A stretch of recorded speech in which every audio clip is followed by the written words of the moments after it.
Hello students, welcome to our YouTube channel. आज के video lecture में हम कॉम्प्लेक्स एनालिसिस के एक न्यू टॉपिक के बारे में बात करेंगे, जो कि है मैक्सिमम मॉडुलस थ्योरम। और ये एमएससी की क्लासेस में बहुत ही इम्पोर्टेंट है और एग्जामिनेशन पॉइंट ऑफ व्यू से भी ये इम्पोर्टेंट है। तो हम चलिए इसको शुरू करते हैं।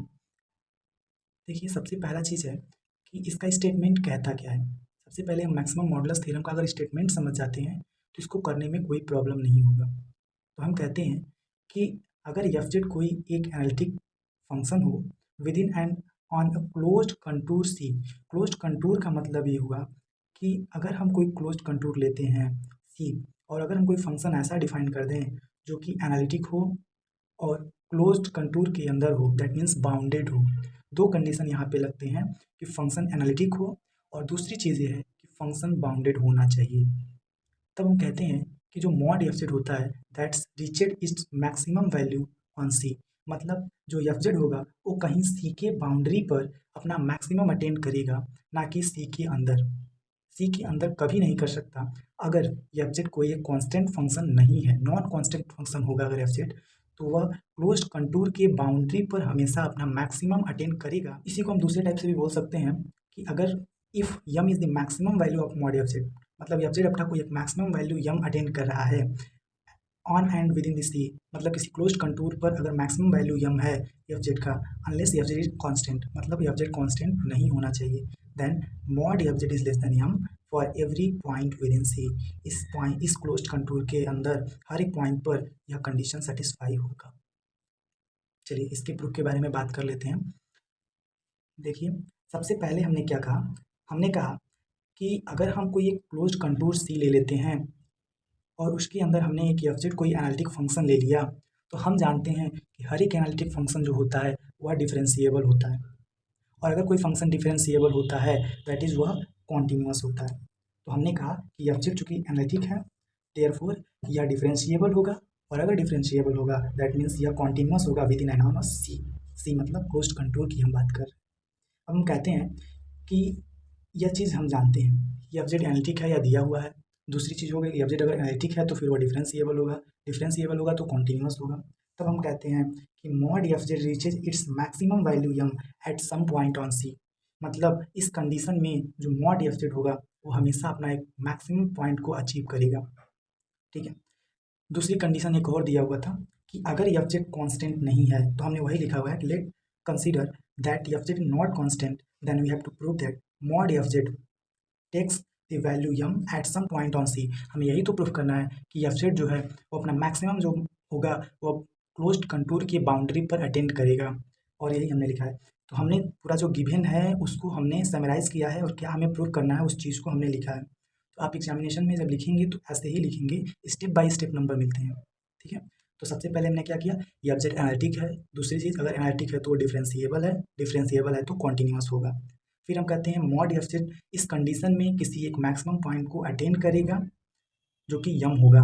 फिर हम कहते हैं कि अगर एफ जेड कॉन्स्टेंट नहीं है तो मॉड एफ जेड जो होगा वो क्लोज्ड कंटूर के बाउंड्री पर अटेंड करेगा, किसी एक पॉइंट पर, क्लोज्ड कंटूर के किसी एक पॉइंट पर बाउंड्री पर ही अटेंड करेगा, बाउंड्री के अंदर कभी नहीं करेगा अगर फंक्शन कांस्टेंट नहीं है, तब की कंडीशन है।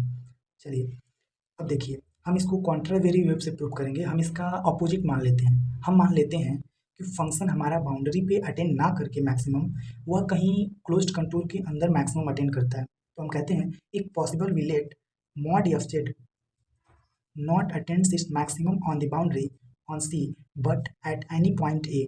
मतलब कहीं बाउंड्री पर अटेंड ना करके वह कहीं किसी पॉइंट ए पर कंटेंट कर रहा है, दैट मीन्स वह पॉइंट बाउंड क्लोज कंटूर के अंदर है, और हमारा मैक्सिमम जो है फंक्शन का वो बाउंड्री पर अटेंड नहीं कर रहा है, फंक्शन जो है वो क्लोज कंटूर के अंदर जो है मैक्सिमम अटेंड कर रहा है। यह हमने बोला।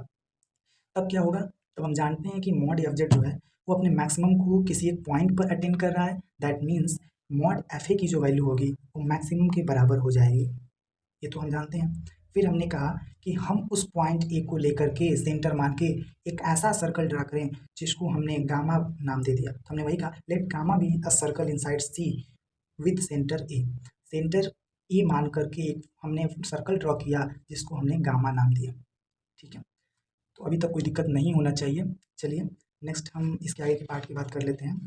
इसके आगे कहता है कि अगर हम यहाँ तक पहुँच गए तो फिर हम कहते हैं कि सिंस एफ जेड जो है वो एम के बराबर है, is the maximum value of mod F z and f Z is not constant, then there must be exist at point b inside gamma such that mod f b जो है वो less or equal to M होगा। मतलब कहने का क्या है कि एफ जेड जो है वो कॉन्स्टेंट तो है नहीं, हमने ये मान चुका है कि एफ जेड जो है कॉन्स्टेंट नहीं है। तो अगर एफ जेड कॉन्स्टेंट नहीं है दैट मीन्स वहाँ पे एक ऐसा पॉइंट बी भी एग्जिस्ट करेगा। कैसा करेगा कि मॉड एफ बी जो होगा लेस देन एम होगा। ठीक है, अब जाहिर सी बात है कि अगर हम एप्सिलॉन कोई एक क्वांटिटी ले लें जो कि ग्रेटर देन जीरो होता है, और एप्सिलॉन होता क्या है, एप्सिलॉन होता है स्मॉलेस्ट क्वांटिटी होता है, इनफाइनिटेसिमल स्मॉलेस्ट क्वांटिटी। ठीक है, पॉजिटिव नंबर लेकिन होता है। ठीक है, अगर हम उसको एम में से घटा दें तो हम एफ बी के बराबर पहुंच जाएंगे। वही हमने लिखा कि अगर यह इस कंडीशन को फॉलो करता है तो अगर इसमें से हम एप्सिलॉन को घटा दें तो मॉड एफ बी जो होगा वो एम माइनस एप्सिलॉन के बराबर हो जाएगा। चलिए नेक्स्ट है, चूँकि एफ जेड कॉन्टिन्यूस है, किसी पॉइंट बी पर epsilon is greater than zero है, delta is greater than zero exist करेगा। कॉन्टिन्यूटी के डिफिनीशन से इस कंडीशन को यह फंक्शन होल्ड करेगा। इस पॉइंट पे कॉन्टिन्यूस है तो यह फंक्शन जो होगा कॉन्टिन्यूटी के डिफिनीशन को होल्ड करता है। अब एक इनइक्वालिटी हमने लगाया है यहाँ पे जो कि समझने वाला है कि हम जानते हैं यह इनइक्वालिटी होता है कि अगर mod F z minus f b होता है तो वह हमेशा लेसर इक्वल टू होता है mod mod F z minus mod f b mod. ठीक है, अगर हम इस इनइक्वालिटी का यूज करें इक्वेशन वन में तो हमें क्या मिलेगा कि mod F z minus mod f b जो होगा हमेशा लेस देन होगा एप्सिलॉन बाई टू से। ठीक है, अब हम चूंकि जानते हैं कि मॉड एफ बी की वैल्यू क्या है, वह तो हमने देखा है कि मॉड एफ बी की जो वैल्यू है, अगर हम स्टार इक्वेशन की बात करें तो हम देखते हैं कि एम माइनस एप्सिलॉन है। तो फिर हम वहाँ से वैल्यू उठाकर यहाँ पे पुट कर दें तो हमें क्या मिलेगा, mod F z minus M minus epsilon less than or equal to epsilon by two. यह चीज़ हमें मिलेगा। चलिए आगे थोड़ी सी बातें कर लेते हैं, थोड़ा वीडियो लंबा हो जा रहा है लेकिन आपको समझ में आएगा क्योंकि हमने देखा है कॉम्प्लेक्स की बुकेस में और अन्य जगहों पर बहुत ही कॉम्प्लिकेटेड इसका प्रूफ दिया हुआ है, बट हमने बहुत ही आसान तरीके से इसको बताने की कोशिश किया हुआ है। और मैक्सिमम अपनी भाषा में एनालाइज कीजिए क्वेश्चंस को। ठीक है, तभी आप क्वेश्चंस को आसानी से डील कर पाएंगे। तो हमने देखा था कि मॉड एब्जेक्ट जो होता है वो इस प्रकार से हम लिख सकते हैं, पीछे जो हमने कंडीशन पढ़ा। फिर हम कहते हैं कि हमने इसको क्वेश्चन नंबर 2 मान लिया। अब हम अगर बात करें तो हम कहते हैं कि यह जो कंडीशन है वो हमेशा सेटिस्फाई करेगा फॉर ऑल जेड, और मॉड जेड माइनस बी जो होगा लेस देन डेल्टा होगा। यही तो कंडीशन होता है कॉन्टिन्यूटी का, हमने पीछे भी पढ़ा। चलिए नेक्स्ट है taking any circle gamma dash. अब हम क्या करते हैं कि उस पॉइंट ए को सेंटर मानकर कोई एक अनदर सर्कल हम ड्रॉ करते हैं जो कि पास करता है पॉइंट बी से। हमने जो अभी को देखा था कि यह पॉइंट जो ए था, इस पॉइंट से हमने एक सर्कल ड्रॉ किया हुआ था सेंटर मानकर जिसको हमने गामा माना था। अब हम कहते हैं किसी पॉइंट को सेंटर मान के अब हम एक ऐसा सर्कल ड्रॉ करेंगे जो कि पॉइंट बी से जाएगा। और बी क्यों हमें प्राप्त हुआ था, क्योंकि हमारा फंक्शन नॉन कांस्टेंट था, और नॉन कांस्टेंट था तो वहाँ पे कोई एक पॉइंट बी एग्जिस्ट करता जहाँ पे हमारा जो मॉड ऑब्जेक्ट होता वो हमेशा लेस देन एम होता। अभी तो हमने इसमें से एप्सिलॉन घटाया था तो हमारा जो फंक्शन था वो बराबर हो गया था। यही चीज़ है। चलिए तो हम बात कर रहे हैं कि यहाँ पे हमने क्या किया, एक अनदर सर्कल ड्रॉ किया गामा डैश जो कि ए को सेंटर मान के किया गया है और बी से पास आउट हो रहा है। तो हम क्या करेंगे, यहीं पे हम कोई एक आर्क ले लेते हैं जो कि होगा पी क्यू। ठीक है, हमने क्या किया, गामा डैश पर हमने एक आर्क ले लिया पी क्यू इस सर्कल का। वही हमने लिखा हुआ है कि दी आर्क क्यू आर हमने लिया, सॉरी जो हमने पी क्यू लिखा है दैट इज क्यू आर, कुछ भी ले सकते हैं। तो हमने कहा the arc Q R of the circle gamma dash lies inside C lie कर रहा है थ्रू मॉड एफ जेड जो है less than M minus epsilon by two है। ठीक है, चलिए आगे है कि but on the remaining of gamma dash हम जानते हैं कि गामा डैश जो है वो हमारा अनदर सर्कल है जो कि हमने ड्रॉ किया हुआ है और वो किसमें लाई कर रहा है, गामा के अंदर लाई कर रहा है। तो वह इस कंडीशन को होल्ड करेगा, मॉड एफ जेड होगा हमेशा लेस देन एम ही होगा। ठीक है, और रेडियस उसका यह होगा। अब हम क्या करेंगे, यहाँ पे आप कॉस की इंटीग्रल फार्मूला को लगा देंगे जो कि आपने बीएससी की क्लासेस में पढ़ी हुई है।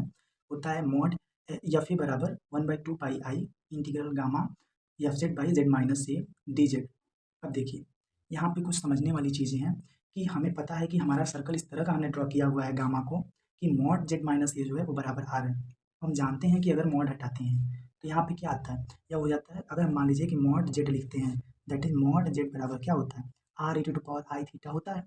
ऐसे ही अगर मॉड जेड माइनस ए को हटाएंगे तो क्या होगा, z minus a r E to power I theta होगा। जेड को इधर कर दीजिए तो वही हमने लिखा हुआ है कि जेड बराबर A plus R E to power I theta. ठीक है, अब हमने क्या किया, इसको अगर हम डिफ्रेंशिएट कर लें तो डी जेड हो जाएगा और ए का जो डिफ्रेंशिएशन होगा जीरो हो जाएगा, R E to power I theta का differentiation R I E to power I theta D theta हो जाएगा। हमने इसको थीटा के रिस्पेक्ट में डिफ्रेंशिएट कर दिया। अब इसी का हम यूज करेंगे अपने इस इक्वेशन में, कॉसी इंटीग्रल फॉर्मूला वाले इक्वेशन में हम इसको यूज करेंगे। ठीक है, तो अगर हम एफ जेड की जगह पर वैल्यू रखना चाहें तो हम क्या रख सकते हैं, A plus R E to power I theta F के फॉर्म में। जेड माइनस ए की वैल्यू आप यहाँ से रख सकते हो, इसको इधर कर दो, यहाँ पे आप जेड माइनस ए की वैल्यू रख दो, डी जेड की वैल्यू आप यहाँ से उठा करके पूरा रख दो। अब आप अगर इसको सॉल्व करके देखो तो आपको मिलेगा 1/2 पाई इंटीग्रल 0 to 2 पाई, गामा जो है हमारा होल सर्कल है तो 0 से 2 पाई में जाएगा, f a plus R E to power theta D theta होगा।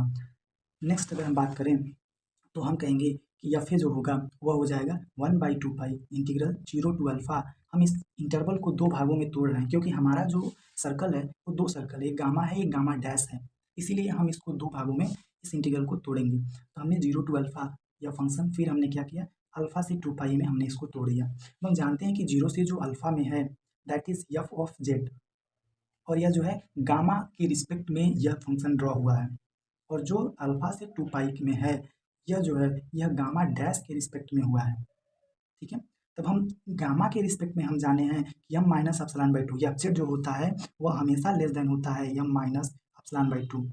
अभी तो हमने गामा के रिस्पेक्ट में यही तो पढ़ा था इक्वेशन नंबर 2 में। ठीक है, तो हमने वही कहा। और अगर हम बात करें तो गामा डैश के रिस्पेक्ट में हमने क्या पढ़ा था, वो होता है less than M. Equation number 3 में आ जाइए। ठीक है, तो ऐसे हुआ, यहाँ से आपको समझ में आ गया होगा कि हमने कैसे इसको यूज किया हुआ है। और नेक्स्ट बात करें तो हमें मिल जाएगा कि मॉड एफ ए की जो वैल्यू है वो लेस आर इक्वल टू होता है एम माइनस एप्सिलॉन/2। ये आपको पता होना चाहिए कि हमने क्या किया, हमने इसको बाहर कर दिया है, और अगर हम डी थीटा को इंटीग्रेट करें 0 से अल्फ़ा में तो हमें अल्फ़ा मिल जाएगा, और फिर हमने क्या किया, एम को बाहर कर दिया, इसको हमने इंटीग्रेट कर लिया। ठीक है, और उसके बाद क्या करेंगे, एम बराबर, चूँकि मॉड एफ ए जो है वो मैक्सिमम वैल्यू है तो फिर ये एम के बराबर हो जाएगा, that is less or equal to, अगर हम इस इक्वेशन को सॉल्व करें तो हमें ये चीज़ें मिलेंगी। आप एक चीज़ जरा गौर कीजिए कि हमने पहले क्या माना हुआ था, हमने कॉन्ट्रा रैली लेकर के चला हुआ था, मतलब हमने कॉन्ट्राडिक्शन लेके चला हुआ था कि एफ जेड जो है किसी मैक्सिमम पॉइंट बाउंड्री पर ना अटेंड करके वो सर्कल के अंदर कहीं, कंटूर के अंदर कहीं वो अपना मैक्सिमम अटेंड करेगा।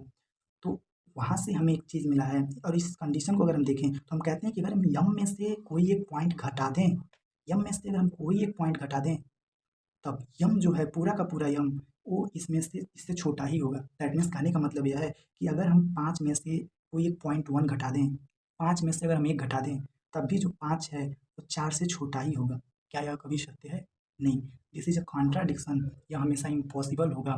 Therefore mod object can not attend इस maximum value at any point within C, C के अंदर कोई भी मैक्सिमम पॉइंट अटेंड नहीं करेगा, और इसीलिए हम कहेंगे कि हमारा जो एजम्पशन था वो रॉन्ग था, और हमारा जो फंक्शन होगा मैक्सिमम पॉइंट सर्कल के कंटूर के बाउंड्री पर ही अटेंड करेगा।